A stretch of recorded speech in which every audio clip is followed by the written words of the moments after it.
பர்திமேயு சுவிசேஷ ஊழியங்கள் வழங்கும் நற்செய்தி நேரம்.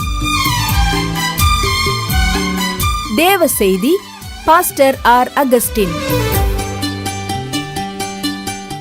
இந்த நாளில் உங்களோடு நான் பேசி வருகிறேன். ஐயா, வேசித்தனம், திராட்சரசம், மதுபானம், இந்த மூணும் மனுஷனை என்ன செஞ்சிடும்? மயக்கிரும், மயக்கத்துக்குள்ள கொண்டு வந்துடும்.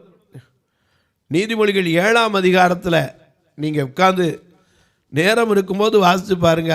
6ஆம் வசனத்தில் ஒரு மனிதன் தன் வீட்டிலேருந்து அடுத்த தெருவுக்கு நடந்து போகிறான். அப்படி போகும்போது வேசிய ஆடை ஆவரணம் தரித்த ஒரு தந்திரமுள்ள பெண் அவனுக்கு எதிர்பட்டு, உனக்காப்பா தேடிக்கிட்டு இருந்தேன், அவளோடு எதிர்பார்த்திருந்தேன், உன்னைத்தான் காத்திருந்தேன், இன்னைக்கு தான் என் பொருத்தனை நிறைவேற்ற போகிறேன், வா, புருஷன் வீட்டில் இல்லை, சம்பவமாக இருப்போம் அப்படின்னு சொல்லி அவனை முத்தமிட்டு அழைத்து கொண்டு போகிறாள். ஆனால் அவனுக்கு தெரியாது, ஏன்னா அந்த மயக்கம் மரண பாதாள குடிக்கு போகிறோம். அவன் எப்படி போனான்? ஒரு மாடு அடிக்கப்படுகிறது போல, ஒரு மூடன் விலங்கிடப்பட்டு தண்டனைக்கு போவது போல, ஒரு குருவி தன் பிராணனை வாங்க அறியாமல் கண்ணியில் விழ தீவிரிக்கிறது போல அவளுக்கு பின்னே போனான். அம்பு அவன் ஈரலை பிளந்தது. என வேசித்தனம், திராட்சரசம், மதுபானம், இந்த மூணு என்ன செய்யும்? மனுஷனை மயக்கிடும். எல்லாரும் உங்கள் வேதாகமத்தை நீதிமொழிகளின் புஸ்தகம் 23ஆம் அதிகாரம் 29வது வசனத்திலிருந்து எல்லாம் எடுத்து வச்சுக்கிறீங்களா? அப்படி எல்லாரும் எடுக்கிற வரைக்கும் பாடுவோமா? நீங்களும் நானும் சேர்ந்து தான் பாட போகிறோம். அல்லேலூயா.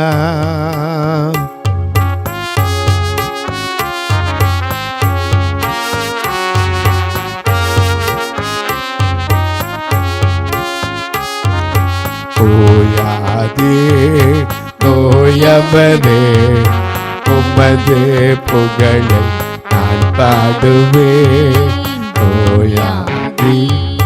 நோயவனே உமது புகழை நான் பாடுவேன். பாரில் எனக்கு வேறென்ன வேண்டும்? பாரில் எனக்கு வேறென்ன வேண்டும்? உயிருள்ள பரனில் புகழ் பாட வேண்டும். பாரில் எனக்கு வேறென்ன வேண்டும்? உயிருள்ள பரனில் புகழ் பாட வேண்டும். நோயவனே உமது புகழை நான் பாடுவேன்.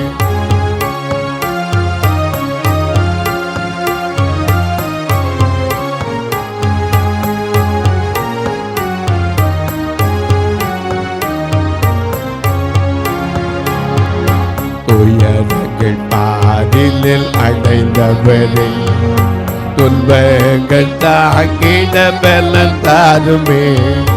துயரங்கள் பாரில் அடைந்தவரே, துன்பங்கள் தாக்கிட பலன் தாருமே. பாரில் எனக்கு வேறென்ன வேண்டும்? பாரில் எனக்கு வேறென்ன வேண்டும்?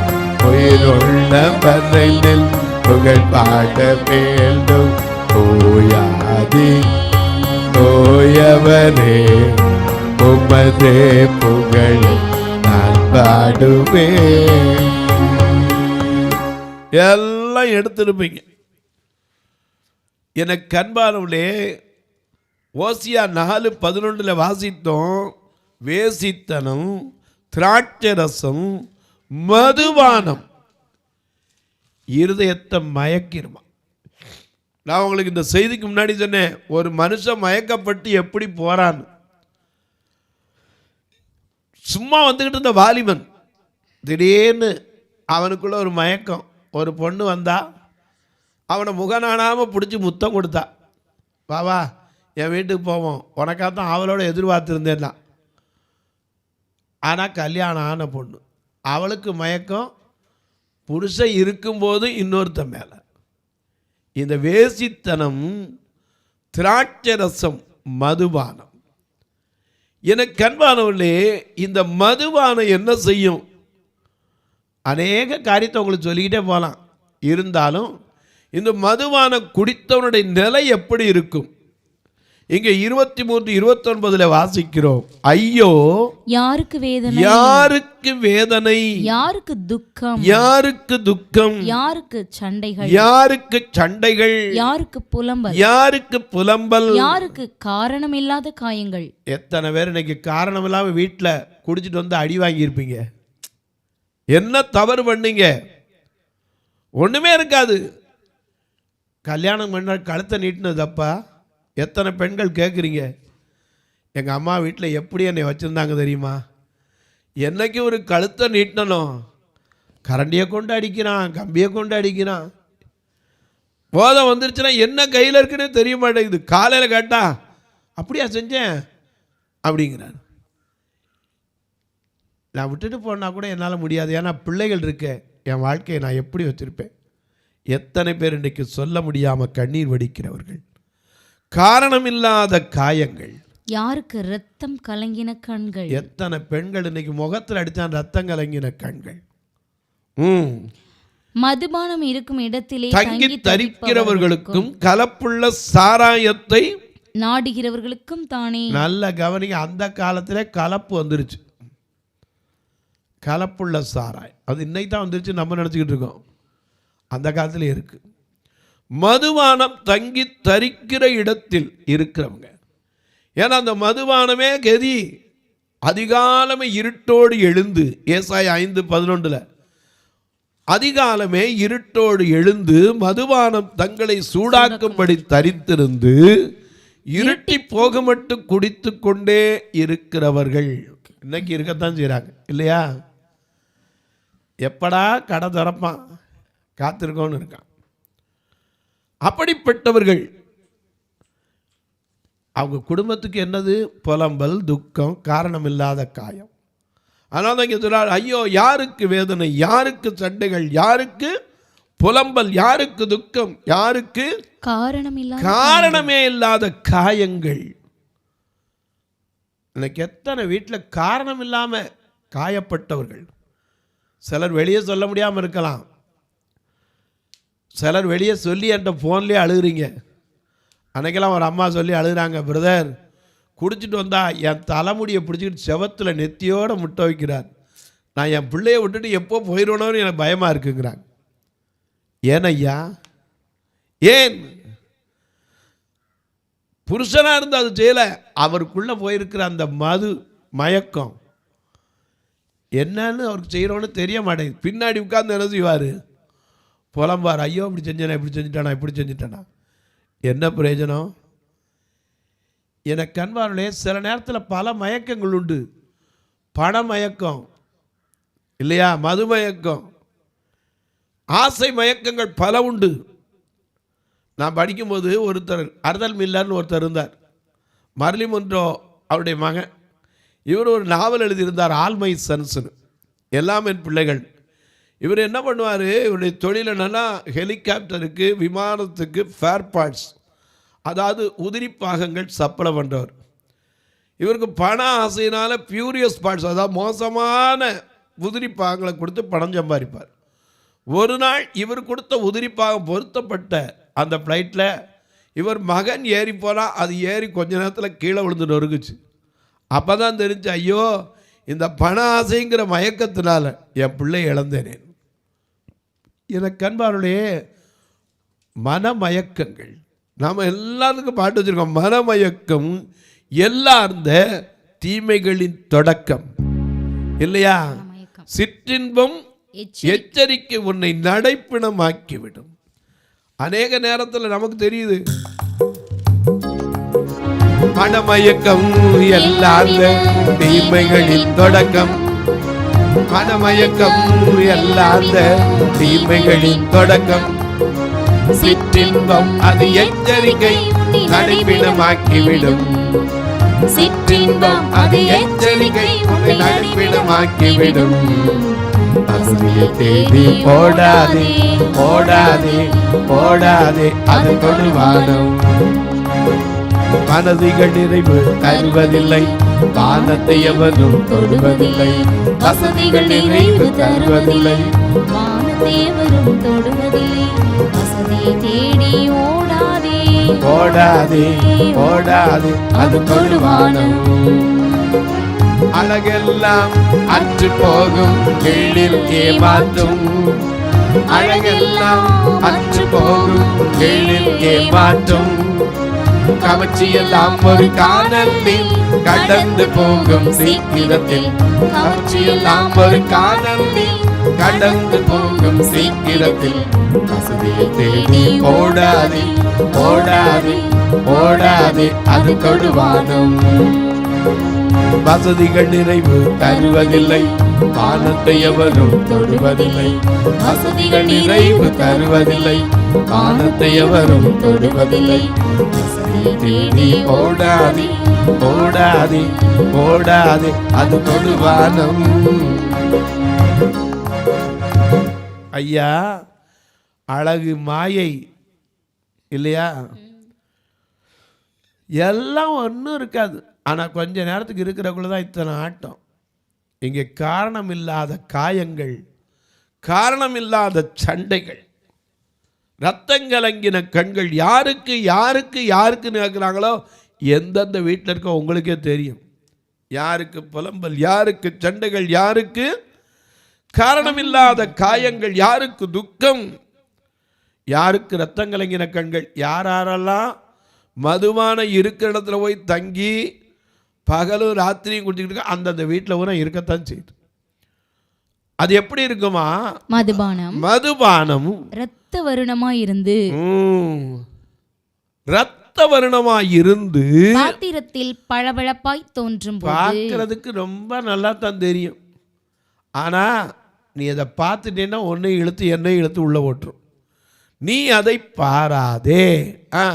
அது மெதுவாய் இறங்கும். முதல்ல குடிச்சவன ஆமா ஒண்ணும் இல்லையா ஒண்ணும் இல்லையா ஒன்றும் இல்லப்பா சும்மா சொல்றாங்க அப்படின்னு தான் சொல்லணும். மெதுவா இறங்கும், முடிவிலே அது பாம்பை போல் கடிக்கும். உள்ள போனவன கடிக்கும், விரியனை போல தீண்டும். உன் கண்கள் பரஸ்திரிகளை நோக்குனா மனைவியை நினைக்காது, அந்நிய ஸ்திரிகளை நினைக்கும். பரஸ்திரிகளை நோக்கும். உன் உள்ளம் தாறு மாறானவைகளை பேசு. என்ன பேசணுமோ அதை பேச விடாது, பேசக்கூடாதெல்லாம் பேச வைக்கும். நீ நடுக்கடலிலே ஆனா எப்படி இருக்கும் உனக்கு பார்த்தா ஏதோ என்ன நடக்குதுன்னே தெரியாது. ஏன்னா அந்த மயக்கத்திலிருந்து தெளிவு வர வரைக்கும் என்ன நடந்துச்சுன்னு தெரியாது. நடுக்கடலிலே சயனிக்கிறவனை போல. பாய்மரத்தட்டிலே படுத்திருக்கிற. பாய்மரத்தட்டுனா என்னங்கிற, அந்த காலத்து கப்பல்களில் பாய்மர படகு இருந்துச்சு. அது பாயை இழுத்து விட்டுருவாங்க. அப்படி காற்றுல ஆடி ஆடி என்ன செய்யும், அப்படியே போய்கிட்டு இருக்கும். அந்த படகு காற்று எங்கிட்ட வருதோ அந்த திசையில் அப்படி மிதந்து மிதந்து மிதந்து என்ன செய்யும். நாம பாடுறோம்ல அழகா அந்த காத்துல உண்டு. சின்னஞ்சிறிய படகு ஒன்று நீந்தி கடலில் செல்வதம்மா. சின்னஞ்சிறிய படகு ஒன்று நீந்தி கடலில் செல்வதம்மா. இயேசுவின் சீடரை சுமந்து கொண்டு விரைந்து செல்லதம்மா. சின்னஞ்சிறிய படகு ஒன்று நீந்தி ஐயா படகுல தான் கடலையும் காற்றையும் அதட்டினார் இல்லையா? போகட்டும். இங்கே நடுக்கடலிலே சயனிக்கிறவனை போல மட்டுமல்ல, பாய்மரத்தட்டிலே படுத்திருக்கிறவனை போலவும் இருப்பாய். என்னை அடித்தார்கள். அடிச்சாலும் உனக்கு என்ன செய்யாது, ஏன்னா அந்த மயக்கத்தில் தெரியுமா, என்னத்தை வச்சு அடிச்சாலும் சரி அடி அடி நல்லா அடி அப்படிமா. ஆனால் எந்திரிச்ச பிறதான் அந்த வலி என்ன செய்யும், கேவலமும் தெரியும். எந்திரிச்ச பிறதான் நம்ம எப்படி கிடந்தோங்கிறது தெரியும். எனக்கு அன்பானவர்களே, நடுக்கடலில் சயனிக்கிறவனா அப்படி இருந்தால் எங்கிட்ட என்னென்ன தெரியாது அவனுக்கு, எங்கோ இருக்கிற மாதிரி. பாய்மரத்தட்டில் படுத்திருக்கிறவனை போல இருப்பாய். அது கூட பரவாயில்ல, என்னை அடித்தார்கள், எனக்கு நோகவில்லை. என்னை அறைந்தார்கள், எனக்கு சுரணை இல்லை. சொரணையே இல்லாமல் ஆக்கிரும், சுய புத்தியை கெடுத்துவிடும். நான் அதை பின்னும் தொடர்ந்து அவனுடைய எண்ணம்லாம் எங்க இருக்கு தெரியுமா? திருப்பி எப்ப போய் தேடுவோம், திருப்பி எப்ப இதுக்கு வரலாம், எப்பொழுது விழிப்பேன் என்பாய். திரும்ப திரும்ப அதுக்கு தான் போவான். எனக்கு அன்பானவர்களே, வேதனை தருகிற காரியம் இன்னைக்கு எத்தனை வீட்டில் எத்தனை துக்கத்தோடு இருக்கிறவர்கள். வேசித்தனம், மதுபானம், திராட்சை ரசம். எனக்கு அன்பானவர்களே, நான் முதல்ல உங்களுக்கு சொன்னேன், நோவா பெரிய ஆளு விசுவாசத்தில். ஆனால் அவன் பிள்ளைகள் சபிக்கப்பட்டதற்கு காரணம் வெறி, மயக்கம். அவன் வஸ்திரம் இல்லாமல் பாக்கியவானாய் இருக்க வேண்டிய தேவனுடைய ராஜ்யத்தில் பிரவேசிக்க முடியாமல் போனதுக்கு காரணமும் என்னது? இந்த மதுபானம் தான், திராட்சை ரசம் தான். நேபுகாத்நேசார் கொலை செய்யப்பட்டதுக்கு காரணமும் எதுதான்? இந்த திராட்சை ரசம் தான். எத்தனையோ பேர் இன்றைக்கு சாப்பிட முடியாமல் குடிச்சு குடிச்சு குடிச்சு குடல் அழுகி போய், குடல் வெந்து போய் நடக்கக்கூடிய முடியாமல் வயிற்ற பிடிச்சிக்கிட்டு இருக்கானே, அதுவும் எதனால? இந்த திராட்சை ரசம் தான். ஆனால் விட முடியுதா? எல்லாம் சொல்லுவாங்க, நான் விடணும்னு தான் நினைக்கிறேன் பிரதர், ஆனால் விட முடியலையே. எனக்கு அன்பானவர்களே, வேசித்தனத்தில் நீ போய் சேர்ந்துட்டேன்னா அவங்க என்ன செஞ்சாலும் நமக்கு தெரியாது. சிம்சோன் பராக்கிரமசாலி. ஒரு கழுதையினுடைய தாடை எலும்பை பற்றி எவ்வளோ செய்வான்? 1000 பேரை கொல்லுவான். ஆனால் தெளிலால் மடியில் படுத்த உடனே அவன் என்ன செய்கிறான்னு அவனுக்கு தெரியலை. ஏன்னா அந்த மயக்கம், ஏன்னா தெளிலால் மேலே காதல். ஆனால் அவன் என்ன வச்சிருக்கா? இவனை உண்மையாவா மனசில் வச்சிருக்கா? பெலிஸ்தியத்தை பேரம் பேசியிருக்கா, 1100 வெள்ளிக்காசு உனக்கு கொடுப்பான், அவனுடைய மகாபலம் எதனால எனக்கு கண்டுபிடி. உடனே சிம்சோன்ட்ட அன்பு காட்டுற மாதிரி நடிக்கிறான். உன் மகாபலம் எதனால இருக்கு? அவன் கொஞ்ச நேரம் விளையாண்டுக்கிட்டே இருந்தான். என் சடையை பின்னு, என்னை முடியில் படுத்து அப்படி தடவுனா தூக்கம் வரும். ஏன்னா ஆம்பளை முடி வெட்டும் போதே பாதி பேர் தூங்கிடுறான், பொம்பளையால் தடவுனா அவன் தெளிலால் அப்படி மண்டையில் அப்படியே தடவி விட்டுருப்பான். உடனே தூக்கம் வந்துருச்சு. உடனே அவன் சொன்னான், என்ன? அவன் சொன்ன முதல்ல அகலினாரை கொண்டு வந்து கட்டின உடனே இவன் கட்டிட்டு சொல்லுவான், சிம்சோனே பெலிஸ்தீன் வந்திருக்கான். அடுத்த நிமிஷம் உதறி போட்டு போயிடுவான். அடுத்த நிமிஷம் வந்து படுத்துக்கிட்டுவான். இவன் சொல்லுவா, என்கிட்ட போய் சொல்லிட்டே இல்லை, என் மேலே அன்பு வச்சுருக்கேங்கிற, பாசம் வச்சுருக்கேங்க, என்னை விரும்புகிறேங்கிற, என்னடா நீ சொல்கிற? அவனு ஒவ்வொன்றா சொல்லி பார்த்துட்டு கடைசியில் அவன் விசனப்படுறபடிக்கு அவனே தான் வாயிலேருந்து சொல்கிற அளவுக்கு நான் என் மேலே பிரியம் வச்சுருக்கேன், அது வச்சுருக்கேன், இது வச்சுருக்கேன். என்னமோ நடிக்கிறியப்பா, உன் மகாபலம் எதனால எனக்கு சொல்லு. கடைசியில் சொல்லிட்டான், நசரையன். அந்த நசரைய விரதம் பிரதிஷ்டை உடைக்கப்படுவதற்கு அந்த மயக்கம் அவனை கொண்டு போயிடுச்சு. 7 ஜடைகள் இல்லையா? 7 ஜடைகள், 7 விதமான பிரதிஷ்டை. அதை குறித்து இப்போ பேச நேரம் இல்லை. அந்த 7 அவன் உடைத்து விட்டான். கடைசியில் பெலிஸ்தியர்கிட்ட போய் வேடிக்கை பொருளாய் மாறிப்போனான். கண்பிடுக்கப்பட்டவனாய், பராக்கிரமசாலி. ஆனால் எங்கே போய் கிடக்கான்? வேடிக்கை காட்டுற இடத்துல. எனக்கு அன்பானவர்களே, ஒன்றை நீங்கள் அறிந்து கொள்ளணும். களிப்பு வந்தால் மறந்துடும், மயக்கம் வந்தால் மறந்துடும். ஏன்னா அன்றைக்கி மயக்கம்ங்கிறாங்க. என்ன மயக்கம்? ஆஸ்பத்திரிக்கு போனாலும் மயக்கம் கொடுக்குறாங்க. எதுக்கு? வலி தெரியாமல் இருக்கிறதுக்கு. குளோரோஃபார்ம். அதுக்காக நான் தினம் குளோரோஃபார்மை கொடுங்க வச்சுக்கிட்டா தான் இருப்பேன்னு சொல்ல முடியுமா? அன்றைக்கி ஒருத்தர் கேட்குறாரு, ஆஸ்பத்திரியில் குளோரோஃபார்ம் கொடுக்கலையே, அதை மாதிரி தான் இது ஒரு நாளைக்கு குடிச்சிக்கிட்டா என்ன பிரதர்? அது உனக்கு கொடுக்கணும்னு அவங்க கொடுக்கலை. எது கொடுக்குறாங்க? இந்த வியாதி தீர்றதுக்கு ஆப்ரேஷன் பண்ணி ஆகணும், இந்த வலியை தாங்க முடியாதே அப்படிங்கிறதுக்காக அந்த என்ன அனஸ்தீசியா அப்படி தானே சொல்கிறாங்க, அனஸ்தீசியா கொடுக்குறாங்க. இல்லாட்டி யார் இதை கொடுக்கணும்னு என்ன செய்யறது இல்லை, கொடுக்கறதில்ல. ஏன்னா அந்த வலி தெரியாமல் இருக்கணும். வலி தெரிஞ்சு அன்றைக்கி ஆப்ரேஷன் பண்ண விடுவோமா? மருந்துக்காக உபயோகிக்கலாம். ஆனால் வாழ்க்கைக்கு அதை உபயோகித்தா என்ன ஆகும்?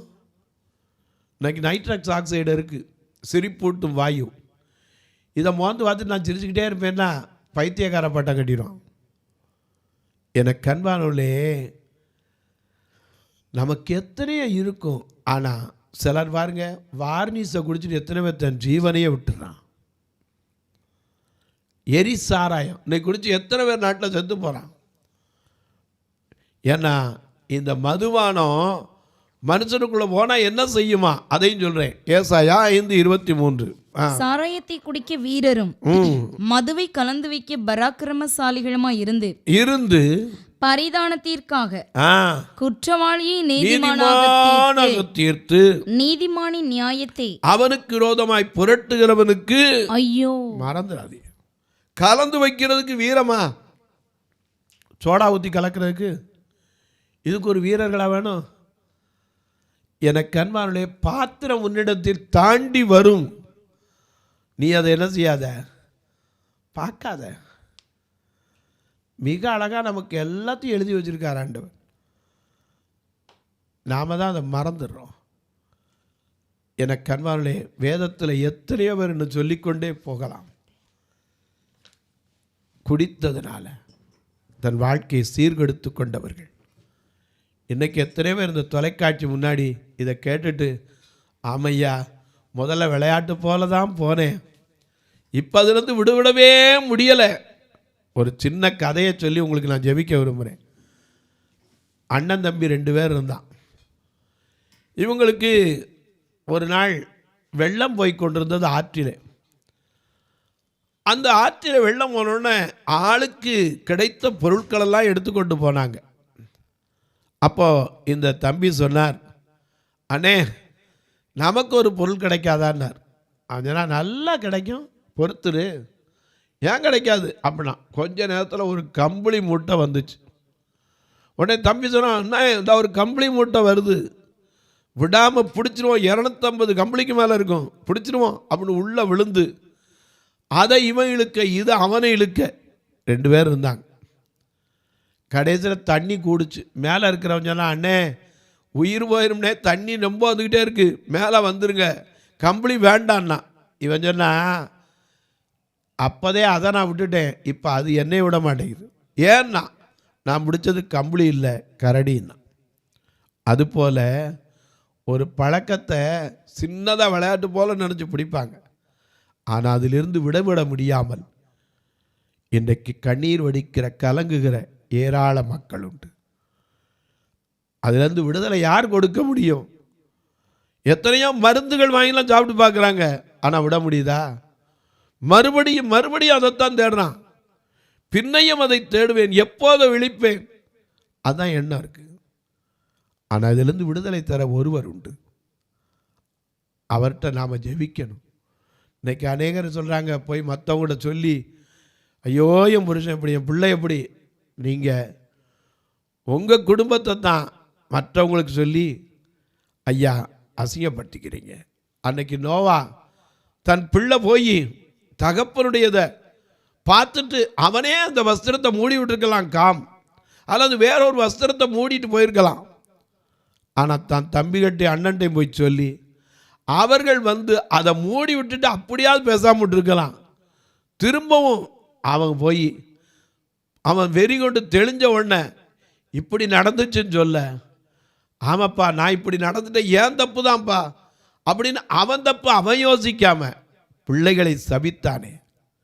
ஒரு பையன் மறைக்க 9 பையன். இந்த மாதிரி இன்றைக்கு அநேக நேரங்களில் நாம் செய்கிறது இன்னதென்று அறியாதிருக்கார். அதனால தான் இயேசு சொன்னார், பிதாவே இவர்களை மன்னியும், இவர்களை மன்னியும் அப்படின்னார்.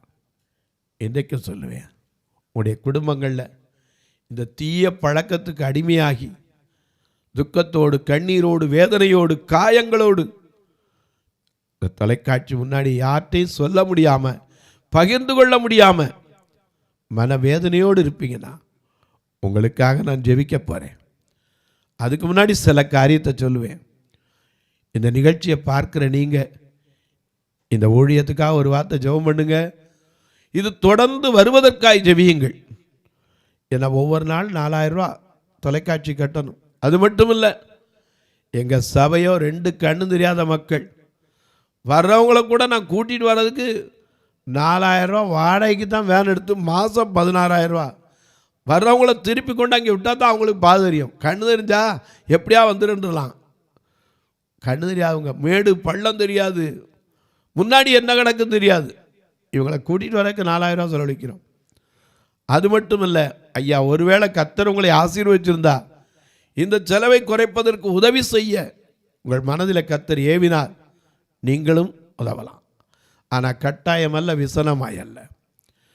திருநெல்வேலியெல்லாம் இப்பொழுது சன்சைடு மேலே கட்டிக்கிட்டு இருக்கிறோம். ஏன்னா அது நெடு நாட்களாக பெயிண்டிங் பண்ண காசு இல்லாதனால அப்படியே வெயிலையும் மழையிலையும் கடந்து அப்படி வெடிப்பு ஏற்பட்டு நொறுங்கி போனது. 31 சன்சைடு, ஒரு சன்சைடு 1900 ரூபா கட்டி முடிக்க கர்த்தர் உங்களை ஏவினால் 1க்கோ 2க்கோ உதவலாம். அல்லது அந்த தள ஓடு பதிப்பதற்கு மண்ணுக்கு சிமெண்ட்டுக்கு 15 மூட சிமெண்ட் வேணும். இன்னும் சொல்லப்போனால் 1000 ஓடு தள ஓடு வேணும். இப்படிப்பட்ட காரியங்களுக்கு கர்த்தர் உங்களை ஏவினால் உதவலாம். பார்வையற்றவர் மரித்தா கூட சொந்தக்காரன் வர மாட்டான், ஃபியூனரல் காரியங்களுக்கு உதவலாம். எப்படி தொடர்பு கொள்ள? 2 நம்பர் வந்துக்கிட்டே இருக்கும், ஜிபே, ஃபோன்பே. இது வழியாக நீங்கள் தொடர்பு கொள்ளலாம். இல்லை என்கிட்ட கேட்டாலும் அதற்கான காரியத்தை சொல்லுவேன். ஒருவேளை நாங்கள் பில்லு வைக்காமல் பண்ண முடியல பிரதர், பில்லு வைக்கணும் அப்படின்னீங்கன்னா ஒரு நம்பர் வரும், 8438852500. இந்த நம்பரில் நீங்கள் அனுப்பிட்டு வாட்ஸ்அப்பில் எங்களுக்கு அனுப்பிடுறீங்கன்னா உங்களுக்கான ரசீதையும் ஐயா நாங்கள் அனுப்பி வைக்க உதவியாக இருக்கும். உங்கள் விலாசத்தையும் அனுப்பணும். உங்கள் ஜெபக்காரி எது இருந்தாலும் ஞாயிற்றுக்கிழமையை தவிர மற்ற நாட்களில் காலை 10 மணிக்கு சொல்லலாம். இப்போ உங்களுக்காக ஜெபிக்கட்டுமா? நல்ல பிதாவே, நன்றியோடு துதிக்கிறோம் சுவாமி. இந்த நாளிலே வேசித்தனமும் திராட்சரசமும் மதுபானமும் மயக்கத்தை கொண்டு விடும். அந்த மயக்கத்தினாலே இன்னைக்கு எத்தனை குடும்பங்கள் ஆசீர்வாதத்தை இழந்திருக்கிறாங்களோ, மனவேதனையோடு இருக்கிறார்களோ, கண்ணீர் கவலையோடு இருக்கிறார்களோ, அவர்களுக்கெல்லாம் ஆறுதலை கொடுங்க, விடுதலை கொடுங்க. இந்த ஊழியத்தை தாங்குகிற, ஜெபிக்கிற, கொடுக்கிற எல்லா மக்களையும் ஆசீர்வதி. இயேசுவின் நாமத்தில் ஜெபிக்கிற நல்ல பிதாவே, ஆமென். சபை ஆராதனை ஞாயிறு காலை 10 மணி முதல் 12 மணி வரை. இடம் பர்திமேயு சுவிசேஷ ஆலயம், அன்னை சத்யா நகர், இளமனூர் அஞ்சல், சக்கிமங்கலம் வழி, மதுரை மாவட்டம். பின்கோட் 625201 மற்றும் பர்திமேயு சுவிசேஷ ஜெப வீடு, flat number 107, Eden garden, Muthur, Tirunelveli. Pin code 627011. சிறப்பு உபவாச கூட்டம் ஒவ்வொரு மாதமும் 2வது சனிக்கிழமை காலை 10 மணி முதல் 1 மணி வரை நாகர்கோவில் YMCA ஹாலில் வைத்து நடைபெறுகிறது. மற்றும் ஒவ்வொரு மாதமும் 4வது சனிக்கிழமை காலை 10 மணி முதல் 1 மணி வரை திருநெல்வேலி புதிய பேருந்து நிலையம் அருகில் உள்ள கிரேஸ் ஹாலில் வைத்து நடைபெறுகிறது. எங்கள் எல்லா ஆராதனைகளிலும் கலந்து கொண்டு தேவனை மகிமைப்படுத்த அன்பாய் அழைக்கிறோம். உங்கள் உதாரத்துவமான காணிக்கைகளினால் இவ்வூழியத்தை தாங்க விரும்பினால் R Augustine, account number 5021364331, IFSC code IDIB 000B066, Indian bank, BP Kulam, Madurai. GPay number 9842181917, BGM ministries மற்றும் 9442559772, பிளைண்ட் மினிஸ்ட்ரீஸ் அகஸ்டின். உங்கள் தொடர்புக்கு பாஸ்டர் ஆர் அகஸ்டின், பர்திமேயு சுவிசேஷ ஊழியங்கள், நாகமலை, புதுக்கோட்டை, மதுரை 625019. தொலைபேசி எண்கள் 9842181917 மற்றும் 9442559772. கர்த்தர் தாமே உங்களை ஆசீர்வதிப்பாராக.